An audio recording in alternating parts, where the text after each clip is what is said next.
Very pleasant good night. Good evening, brothers and sisters of the United National Congress family. Honorable political leader, Mrs. Kamala Persad-Bissessar, members of the National Executive, colleagues of the House of Representatives and the Senate, councillors, aldermen, constituency executive officials, activists, supporters, and well-wishers. Before I get into the substance of my presentation this evening, I want to make a quick mention to what the Finance Minister did on Wednesday. Imbert presented on Wednesday a position of honesty that I felt was missing in his conversations for the last 6 years. There was a big deception by the Minister of Finance for the last 5 years on how the PNM stabilized the economy. This week, Imbert is now telling the country that the economy is in crisis. He has reached to the point where the truth is all he has left. I suspect in the media review that is coming shortly, there will be nothing more than a pulpit sermon clearing the path for the harsh reality that lies ahead. All the red flags that our economy was in danger was there long before COVID-19. COVID-19 did not crash our economy. Let's get that clear. The PNM crashed our economy. We are not suffering from COVID-19. We are suffering from the PNM. I challenge anyone to identify one single achievement that this government has made in changing the fortunes of Trinidad and Tobago. The 6 pillars touted as the economic game changers all collapsed, crumbled due to incompetence, dishonesty, a lack of transparency, and downright dotishness on the part of the Prime Minister and his failed Minister of Finance. Imbert's mantra has always been borrow, tax, and deceive. 6 years have gone. $373 billion later, at the end of this fiscal year, the PNM will throw Trinidad and Tobago 50 years into the past. Ladies and gentlemen, today would have been Carnival Monday. And while the event of Carnival has been scrapped, the PNM government is continuing to play mass with the people of Trinidad and Tobago.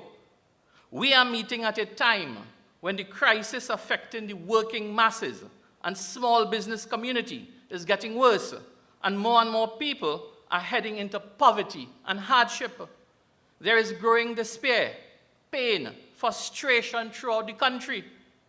Today, brothers and sisters, the cost of living is climbing at an astronomical rate.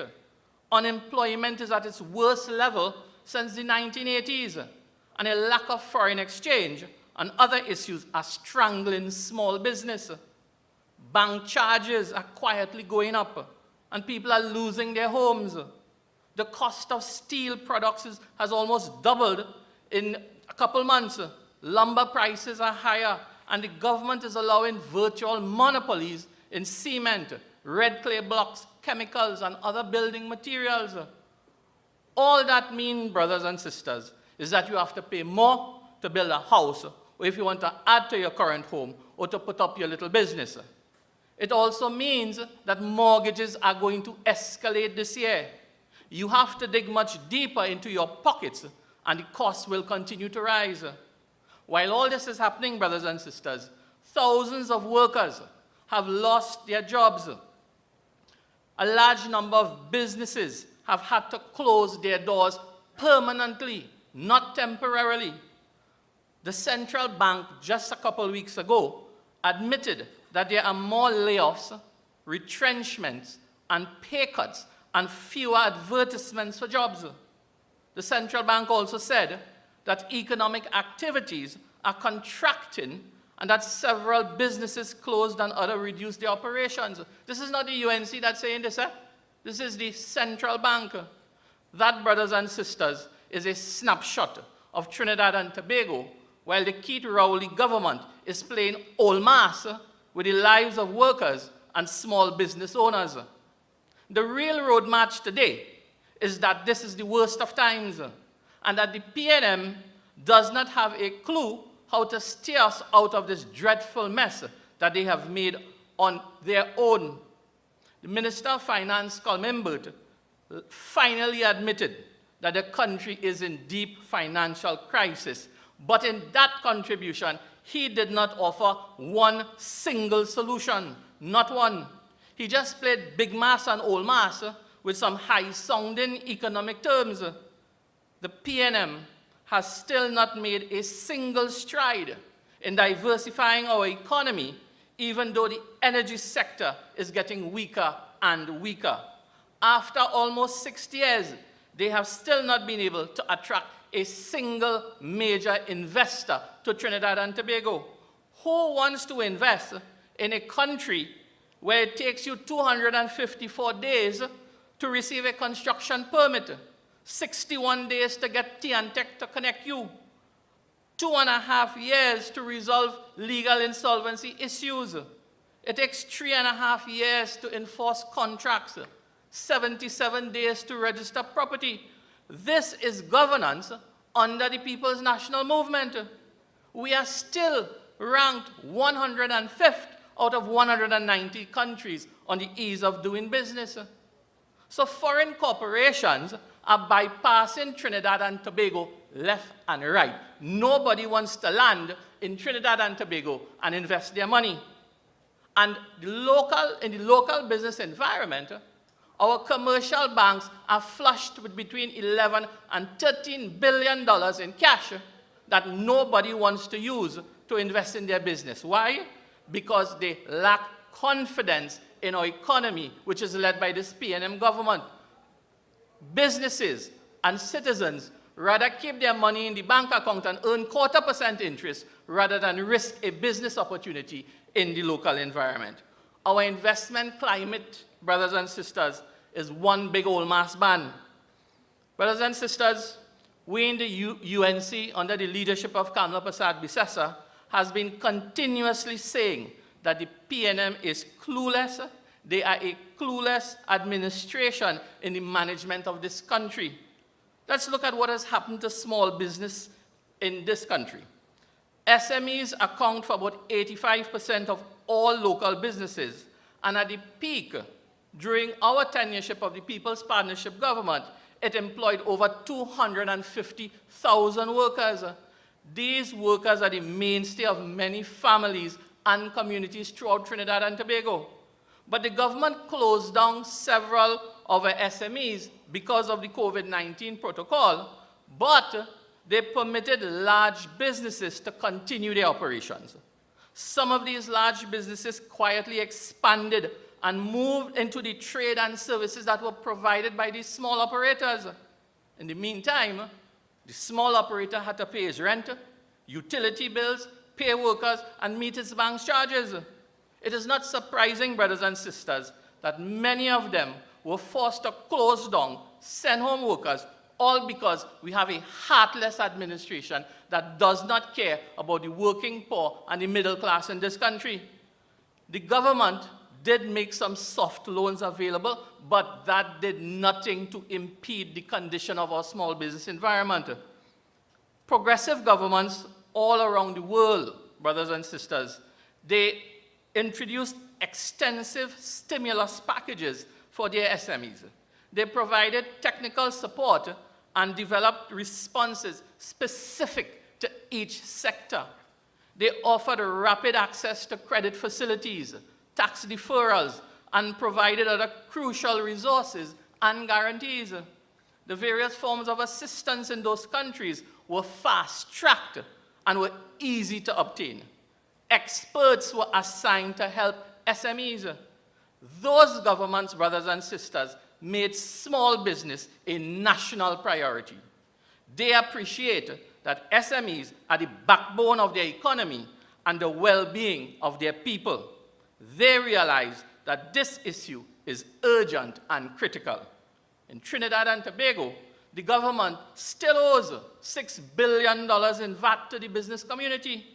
The government has refused to provide an equitable allocation of foreign exchange to small business. As a result, the lifeblood of our local business community is being drained at the hand of an incompetent and uncaring government. the government is literally playing jab-jab with the small business sector. Let us now look briefly at what's happening with steel prices. Because of developments in the international market, prices have almost doubled over the last few months. We in the UNC have urged the government to hold urgent discussions with local stakeholders to seek a solution. That is what national governance is about. That is what this country experienced under the People's Partnership, under the leadership of Kamla Persad-Bissessar. For example, the government could waive or lower applicable taxes and tariffs. The men and women in the fabricating, hardware, construction sectors would have other creative solutions that can be proposed to the government to deal with this issue. But the PNM doesn't care that it would cost you more to build a home or to add a room or a bathroom or a toilet, and that your mortgage will go up. HDC homes for the low-income earners, those to the construction and prices of those are going to go up as well. So brothers and sisters, expect another crisis in the construction sector, in the real estate market, and in hardware sales, all because of an inept and hard-hearted administration. I also want to alert you to the monopolies that are developing in several sectors. And that means that you, the consumer, would have to pay more because there is only a single source of supply. Again, the PNM is playing mass while this undesirable state of affairs is taking place. My brothers and sisters, I want to turn to another matter that is causing a lot of anxiety and anguish to the people of Trinidad and Tobago: mortgage payments. Many countries have provided relief operations and protection with respect to mortgages to homeowners who are having financial difficulties as a result of the pandemic. Those governments have instructed banks to pause mortgage payments for a certain period for those who cannot afford to pay at this time. The banks have also been asked to seek lower payments and to halt foreclosures and evictions. The central banks in those countries have intervened on behalf of the small man. Here in Trinidad and Tobago, the government has simply thrown mortgage holders under the bus and to the wolves. Many people have already lost their homes. The others would become homeless over the next few months. Some banks have introduced new fees in order to retain their profits in a declining economy. For example, certain banks are asking for a 1% commitment fee for home mortgages, even though they would earn interest on these mortgages over the next 30 years. Some banks are charging a fee for anyone depositing above $10,000. That is the cold reality of life under this jump and wave PNM. The PNM government has been insensitive and cruel to the people who have lost their jobs and those who have had to close their business. They simply do not care about the small man and the micro and small business operator in this country. For example, there was a promise made to the bar owners of $10 million support. Up to most recently, the Bar Owners Association of Trinidad and Tobago has highlighted they haven't seen that money. There has been no conversation with the association on how this support is going to come to them. And ladies and gentlemen, the Forex crisis is something that is killing this country. When we look at the closure of the Petrotrade refinery and Point Lisas Industrial Estate, those two areas were the largest earners of Forex in our country. The PNM has effectively destroyed both of them. The Prime Minister's mishandling of the gas contracts tightened the noose around the necks of our downstream operators. This is the first time in the history that NGC has declared a loss. Now, when you look at the importance of foreign exchange and how important it is to small and micro enterprises, it means that it is something to be alerted about, and if immediate action is not taken, we will end up in serious problems. Brothers and sisters, I urge you to stay strong behind the banner of the rising sun, to spread our message of prosperity, unity, and success. Long live the United National Congress, long live our political leader Kamla Persad-Bissessar, long live Trinidad and Tobago, I thank you.